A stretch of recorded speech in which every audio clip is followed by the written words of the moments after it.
सोमनाथ मंदिर का गहराई से विश्लेषण करने वाले हैं। ये सिर्फ ईंट और पत्थर की कोई इमारत नहीं है, बल्कि सदियों के इतिहास, गहरी आध्यात्मिकता और कुछ ऐसे रहस्यों का खजाना है जो आज भी विज्ञान और इतिहासकारों के पसीने छुड़ा देते हैं। आखिर इस जगह में ऐसा क्या खास है, आइए समझते हैं। जरा सोचिए, एक ऐसा ढांचा जिसे इतिहास में एक या दो बार नहीं बल्कि कई बार हमलावरों ने निशाना बनाया, जिसे जमींदोज कर दिया गया, वो आज भी करोड़ों लोगों की आस्था का एक अखंड केंद्र कैसे बना हुआ है। ये सोचने पर मजबूर कर देता है कि आखिर इस स्थान की मिट्टी में या इस मंदिर की नींव में ऐसी कौन सी ताकत है जो इसे बार बार राख से उठकर फिर से खड़ा कर देती है। चलिए, इस पहेली को सुलझाने के लिए इसके आध्यात्मिक महत्व से शुरुआत करते हैं। भारत की आध्यात्मिक परंपराओं में, खासकर शैव संप्रदाय में, भगवान शिव की पूजा का बहुत अधिक महत्व है। और जब बात आध्यात्मिक शक्ति के शिखर की आती है तो सोमनाथ का नाम सबसे ऊपर आता है। ये सिर्फ एक तीर्थस्थल नहीं है, बल्कि ऊर्जा का एक ऐसा केंद्र है जहां से एक पूरी परंपरा की शुरुआत होती है। पर ऐसा क्यों? इसका जवाब बहुत सीधा है। हम सभी जानते हैं कि भगवान शिव के 12 अत्यंत पवित्र ज्योतिर्लिंग पूरे भारत में फैले हुए हैं। लेकिन सबसे खास बात क्या है? सोमनाथ उन 12 ज्योतिर्लिंगों में नंबर 1 है। जी हाँ, सबसे पहला ज्योतिर्लिंग जो इस धरती पर प्रकट हुआ था। ये पहला होने का दर्जा ही इसे असाधारण रूप से शक्तिशाली और पवित्र बनाता है। यहीं से उस पवित्र श्रृंखला की शुरुआत होती है। आध्यात्मिक शक्ति तो समझ आ गई, लेकिन अब एक बहुत ही दिलचस्प सवाल उठता है। आखिर इस जगह का नाम सोमनाथ ही क्यों पड़ा? हर प्राचीन मंदिर के नाम के पीछे एक कहानी होती है, और इसकी कहानी सीधे तौर पर आसमान में चमकने वाले चांद से जुड़ी है। आइए देखते हैं कि ये नाम कैसे अस्तित्व में आया। प्राचीन पुराणों के अनुसार चंद्रदेव यानी चंद्रमा को एक ऐसा श्राप मिला था जिसके कारण उनका तेज और चमक धीरे धीरे कम होने लगी थी। अपनी चमक वापस पाने और श्राप से मुक्ति के लिए उन्होंने ठीक इसी स्थान पर भगवान शिव की घोर तपस्या की। उनकी तपस्या से प्रसन्न होकर शिव जी ने उन्हें उस श्राप से मुक्त कर दिया। संस्कृत में सोम का अर्थ चंद्रमा होता है और नाथ का अर्थ है भगवान। चूंकि यहाँ शिव ने चंद्रमा की रक्षा की थी, इसलिए नाम पड़ा सोमनाथ, यानी चंद्रमा के भगवान। लेकिन देखिए, पौराणिक कथाओं के उस दैवीय संसार से निकलकर जब हम मानव इतिहास की तरफ देखते हैं तो एक बहुत ही कड़वी और कठोर सच्चाई सामने आती है। एक तरफ जहां इस मंदिर की उत्पत्ति चमत्कारों से जुड़ी है, वहीं इसका इतिहास बेहद क्रूर रहा है। ये मंदिर केवल शांति और प्रार्थनाओं का गवाह नहीं रहा है, बल्कि इसने विनाश का एक लंबा दौर भी झेला है। इस मंदिर का इतिहास इसके प्राचीन गौरव से शुरू होता है।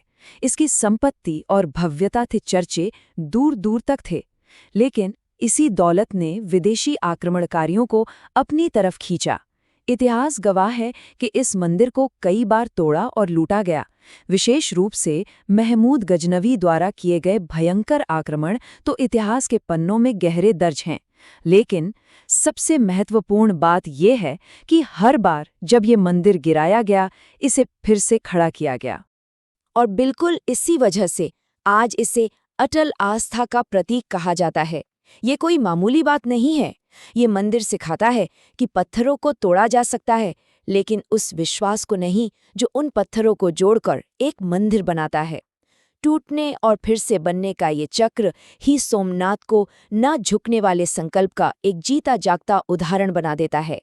अब तक हमने आध्यात्म और ऐतिहासिक संघर्ष की बात की, लेकिन चलिए अब कुछ ऐसा देखते हैं जो इतिहास और धर्म दोनों से परे है। एक ऐसा भौगोलिक रहस्य जो सचमुच किसी का भी दिमाग चकरा दे। मंदिर परिसर में एक ऐसी संरचना मौजूद है जो आज के आधुनिक विज्ञान के लिए भी एक बड़ी पहेली बनी हुई है।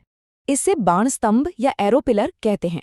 ये मंदिर परिसर में समुद्र के किनारे पर स्थित एक प्राचीन स्तंभ है। इसके ठीक ऊपर एक तीर बना हुआ है जो सीधे विशाल महासागर की ओर इशारा कर रहा है। पहली नज़र में ये एक साधारण स्तंभ लग सकता है, लेकिन इस पर संस्कृत में जो लिखा है वो एक ऐसा भौगोलिक दावा करता है जिसे सुनकर कोई भी हैरान रह जाए। उस प्राचीन बाण स्तंभ पर लिखे शिलालेख का साफ साफ अर्थ ये है कि अगर उस तीर की दिशा में एक सीधी रेखा खींची जाए, यानी सोमनाथ से लेकर सीधे दक्षिणी ध्रुव यानी साउथ पोल तक, तो उस पूरी रेखा के बीच में जमीन का एक भी टुकड़ा नहीं आता। जरा सोचिए, प्राचीन काल में बिना किसी सैटेलाइट या आधुनिक मैपिंग तकनीक के लोगों को ये कैसे पता था कि दुनिया के इस हिस्से से लेकर साउथ पोल तक एक अबाधित समुद्री मार्ग है? ये रहस्य आज भी लोगों को हैरत में डाल देता है। इतिहास, भूगोल और पौराणिक कथाओं की इतनी गहरी परतों से निकलकर चलिए अब वर्तमान में लौटते हैं। आज का सोमनाथ केवल अतीत के अवशेषों का नाम नहीं है। ये एक जीवंत जगह है जहां आज भी पुरानी और नई दुनिया आपस में मिलती है। मंदिर का गर्भगृह और उसके ठीक बगल में लहरें लेता विशाल समुद्र, ये सब मिलकर एक अद्भुत अनुभव देते हैं। जो भी श्रद्धालु आज यहाँ दर्शन के लिए आते हैं वो एक बात जरूर कहते हैं, मंदिर के गर्भगृह में एक बहुत ही अलग प्रकार की, बहुत ही गहरी शांति और ऊर्जा महसूस होती है। इसे शब्दों में बांधना मुश्किल है। और जब शाम ढलती है, अरब सागर के ऊपर सूर्यास्त का वो शानदार नज़ारा, समुद्र की लहरों की आवाज और मंदिर की वो आध्यात्मिक ऊर्जा, ये सब मिलकर मन को पूरी तरह से शांत कर देते हैं। तो हमारा ये विश्लेषण एक बहुत ही गहरे सवाल पर लाकर खड़ा कर देता है।